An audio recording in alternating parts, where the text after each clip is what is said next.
Neil Sedaka, break it up is hard to do. Down, doobie-doo, down, down. Comma, comma, down, doobie-doo, down, down. Breaking up is hard to do. Neil Sedaka, we ought to first tell people how this came about, this interview came about. We were having dinner in the same restaurant, and I nudged Mika. I said, oh, my God, it's Neil Sedaka. And you walked over, I was shocked. Yeah. I said, that is Morning Joe. Yeah. Well, it was around the time of John Lennon's birthday, and I've always thought about the Immigrant Song. There was a time when strangers were welcome here. Yes, there was. Can we talk about the Immigrant Song first and why you wrote it? Well, John Lennon was a friend, and he was going through a period where he couldn't get a green card. And I thought it would be a nice gesture to dedicate and write a song to him. And I'm from immigrant people, and my co-writer Phil Cody's people were from Italy. We didn't know how relevant it still will be today, and how immigrants are such an integral part of America. To find they've closed the door, they don't want him anymore.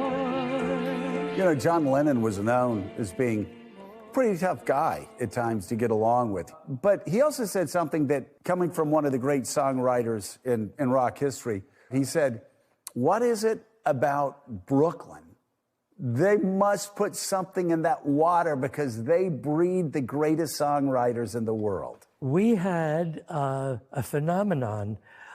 Carole King, Barbra Streisand, Neil Diamond lived across the street. I think there was something in the egg cream. It must have been, because there was so many musical people. When did you decide to make the transition to a rock and roll songwriter? When I was 13, I discovered that I could write songs and sing. I got my first check from writing a song called Stupid Cupid by Connie Francis. And that wasn't even the biggest hit you wrote for Connie Francis. No, I was signed to RCA Victor when I was 19, and I had 8 top 10 records in a row. Happy Birthday, Sweet 16, Calendar Girl, Breaking Up Is Hard to Do, Little Devil, many songs. And for Connie Francis, Where the Boys Are? Where the Boys Are. The career took a turn. They say that breaking up is hard to do. Can you talk about the Brill Building sound and the culture? Yes. Mort Schumann and Doc Pomus, who were great writers and friends of mine, said that there was a new office across the street at the new Brill Building because it was young writers for a young market. Mm-hmm. We were given a little cubicle with a piano and a desk, no windows, and we went in 5 days a week from 9 a.m. till 5 p.m. and wrote songs on a salary, $50 a week. And if you got a hit, then you graduated to a room with a window. I beg of you, don't say goodbye. One of the things that when I'm playing a song or somebody's hearing a song, they go, oh, what a gift to be able to write a song, like it just comes out of thin air. Not easy. Talk about how much hard work and sweat it is for you, especially at your level, to be able to do that. Not easy. It's part of the brain, the creative side. Some days you got a piece of a song. Some days you got nothing, zilch. But the more you do that, the more you develop that side of the brain.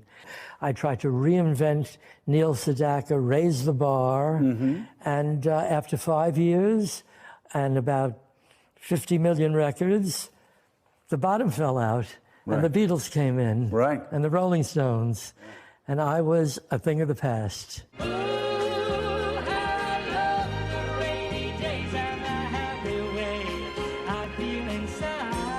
Let's talk about your big comeback in '74. How did that happen? Because you really exploded back onto the scene in '74 and '75. So once you're used to being number one, once you're used to that audience standing up, it's like a drug. and I wanted it with a passion again.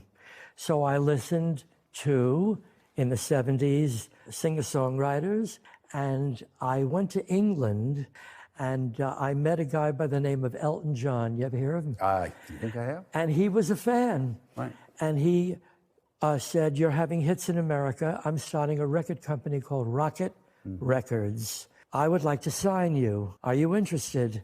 I said, "Am I interested?" Yeah. Yes.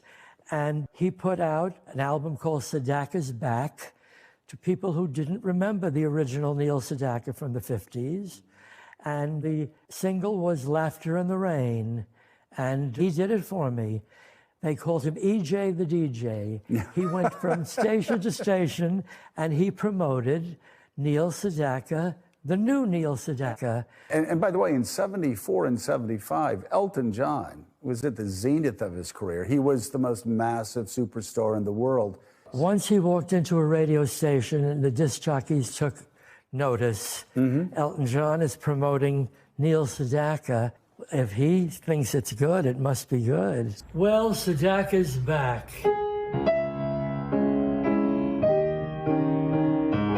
Let's move forward to what you've been doing the past couple of years.